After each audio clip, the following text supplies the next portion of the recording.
Hello, YouTube. You've reached my channel, Kinetic-VR. I am your host, Kinetic, and the topic I wanted to talk about today is, well, it's this. I wanted to talk about this, VTubing, streaming, and video blogging. Basically broadcasting, for lack of a better term. Now, I'll be bouncing back and forth between VTubing specifically and also general IRL streaming because many of the points that I want to cover overlap so strongly. But basically, what I want to talk about is the ability to go onto a platform and to freely share your thoughts with anyone who's willing to listen.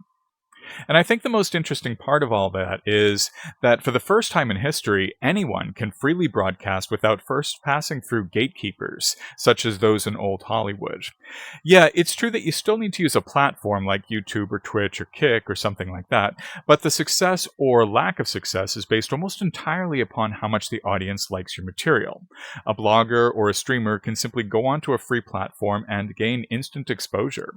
And then it's up to the audience to decide how much they like and interact with the material, which then feeds into the algorithm. What makes this so interesting and unique is the fact that this is really kind of new. It hasn't always been like this. Only up until recently, the only way to achieve that sort of exposure would be to go to Hollywood and to throw yourself at the mercy of the Hollywood executives. You see, these Hollywood executives were the gatekeepers. There was no YouTube or Twitch or Kick back then. There was only one way in, and that was through them. These gatekeepers would decide who they would present to the audience and who they would not. And these gatekeepers would have their choice of countless little starlets, and they would get to pick and choose based upon their own discretion which of these lucky little starlets would appear in their next movie. These were the star makers, and if you wanted a career in Hollywood, you would first have to appear upon the filthy casting couch of one of these gatekeepers and win their approval. There was no path forward without them. But that's all different now. You see, for the first time, anyone can simply jump onto a media platform and begin to share their talent, whatever that talent happens to be. There's no gatekeeper sitting in a cigar, smoke-filled Hollywood executive office. There's no filthy casting couch where a young starlet must first ingratiate themselves to one of these gatekeepers in hopes of winning their support. And what makes it even more incredible is that they don't even have to show their actual face. They can do it as a VTuber. Nowadays, there are actually many talented vloggers, streamers, and VTubers out there who have achieved great fame and even great wealth, who have never had to sit upon the filthy Hollywood casting couch, and who have never had to ingratiate themselves to some filthy Hollywood executive. They've achieved fame and exposure based upon nothing more than raw audience support. Now, this is actually new. This is different. This is really quite profound. It's a new world out there, and there are new rules, but old habits die hard, and old demons die even harder. You see, in a desperate attempt to re-establish the monopolistic control, many of the old gatekeepers have tried to co-opt this new system with the creation of streamer agencies. By creating and controlling streamer agencies, they can re-establish the casting couch and regain control over who gets exposure and who does not. And some of these agencies are specifically VTuber agencies.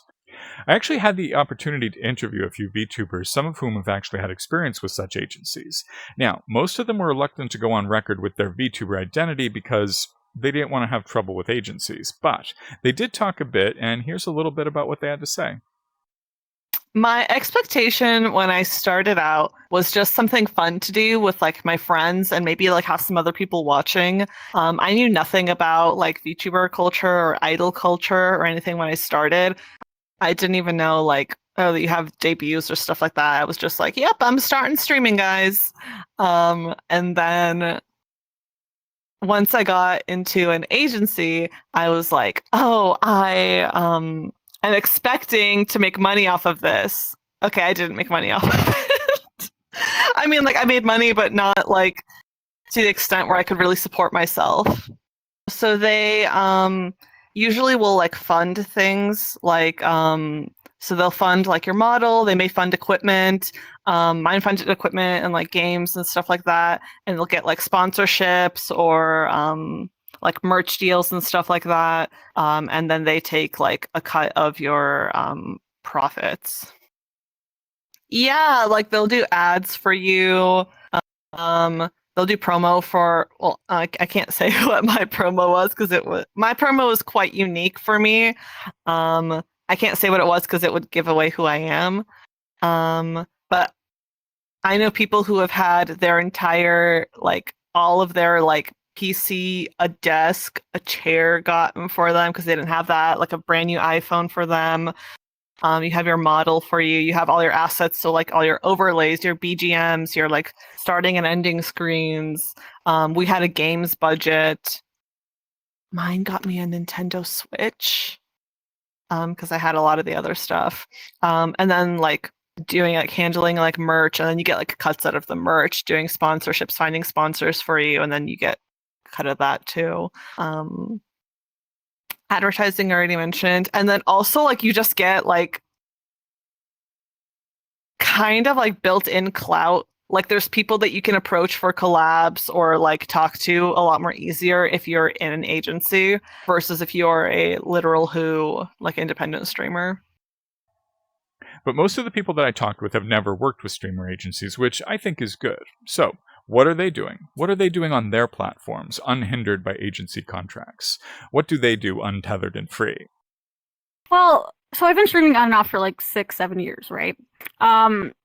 I honestly, like when I first started out, I was getting a decent amount of following. I was getting a decent amount of viewers. I had people chatting all the time. But after, it's all about consistency. So for me, I wasn't consistent enough to get the amount of people that I would love to see my stuff or like love to like play with or have people like come through and just chat, you know? So after I took a while off, like I took years off, and then I finally brought it back about like, let's say like a year and a half, maybe 2. I've been bringing it back slowly, doing it when I can, but it's all about being consistent, all about making sure you post the content that you like. Make sure you look at your VODs, make sure you make clips, post them on social medias. That's something that I haven't really been perfect with, which I wish I was, but it's just, it's all about real life stuff and streaming at the same time. So if you can't meet both those expectations, it gets a little bit harder. It is a little odd. It's just more like, some days I focus on more of it trying to make money for it. Like, there was a time where I used one of my streams as a way to make a little bit of money, but not for myself. I had situations where, I wanted to help out my family, my, mother, my brother and stuff. And I did I think it was like a 12-hour stream. And I raised enough money to give my mom that money that I earned so she can pay bills and stuff, and or have money left over for my brother or something. Whereas like there's other days where I'll just do it for fun, and I'll do it for my friends, and my friends will have fun, and they'll come in, chat, have a good time, and come join me. That's pretty much it. It's always like there will be times where you want to do it as a job, there will be times you want to do it just for fun, and that's just the way that I've seen it. I've done it, at least.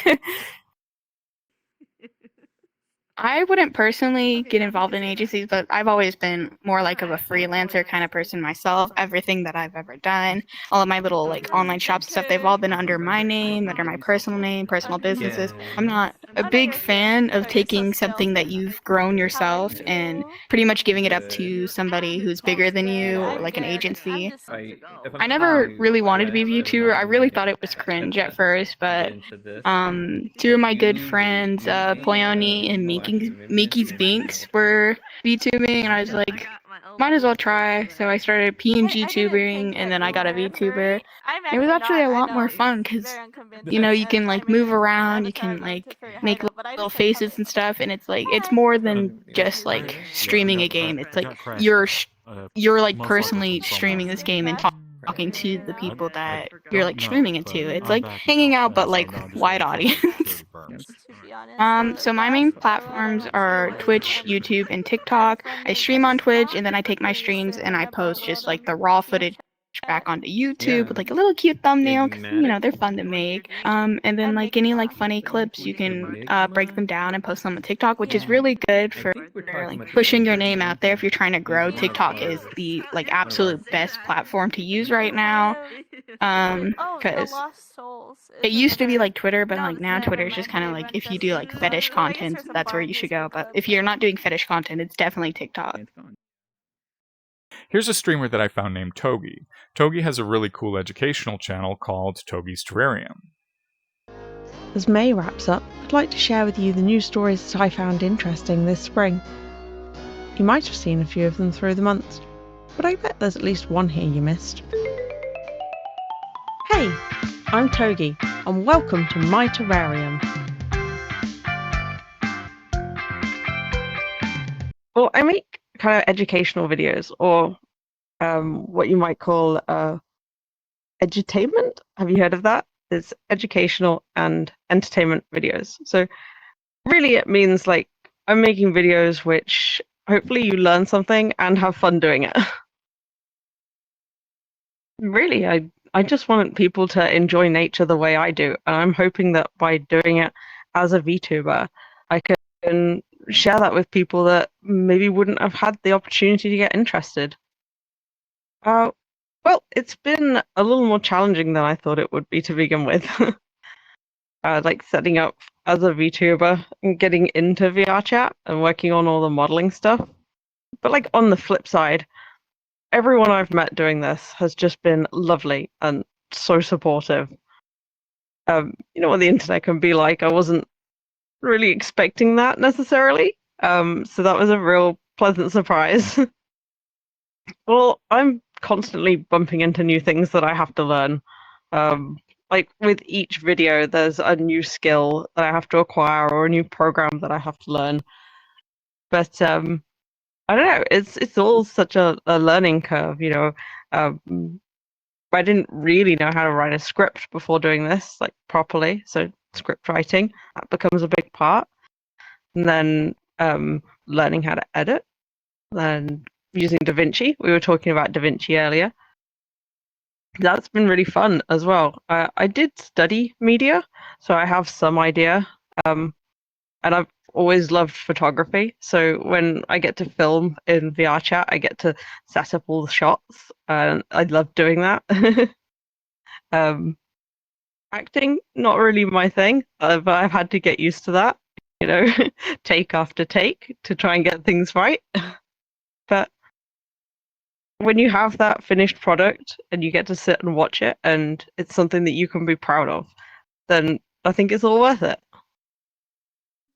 But back to the old Hollywood demons. With the removal of the gatekeeper, it's now really a two-way street. There's just the streamer and the audience. With the Hollywood gatekeepers removed, the streamer and the audience now directly impact each other, far closer than they used to be under the old system.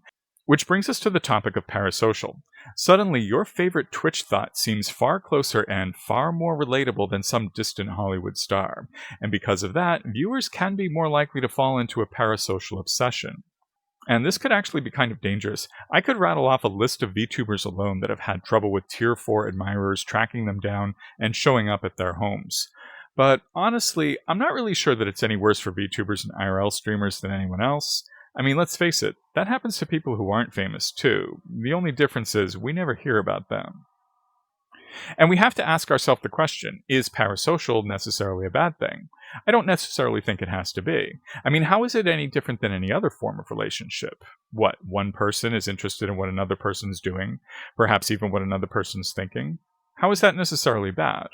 And remember, parasocial is a two-way street when it comes to VTubers and streamers. Yes, maybe the viewer is living vicariously through the streamer, but isn't the streamer doing something very similar? Isn't the streamer constantly wondering what the viewer's thinking? What the viewer likes? What the viewer wants? You tell me who's more parasocial, the viewer or the streamer? In our case, who's more parasocial? You for watching me, or me for constantly trying to talk to you? So, back to my original question. Why do we do this? Well, for some, it's to have fun with friends, like some of the gamers that I interviewed. And for others, like Togi, it's to educate a new generation, and, in her opinion, save the Earth. Or perhaps, just perhaps, it's to recognize and talk about a new form of communication that has the potential to change the very fabric of society from now until humanity either reaches the stars or winds up on the death highways of Mad Max, whichever comes first. I guess that's kind of what I'm doing here. So the question is, what are we going to do with it? Well, the answer is everything. We're going to do everything with it because that's what we do. We're going to use it for fun gaming. We're going to use it to share opinions. We're going to use it to entertain and to enlighten and to teach. We're going to use it for NSFW.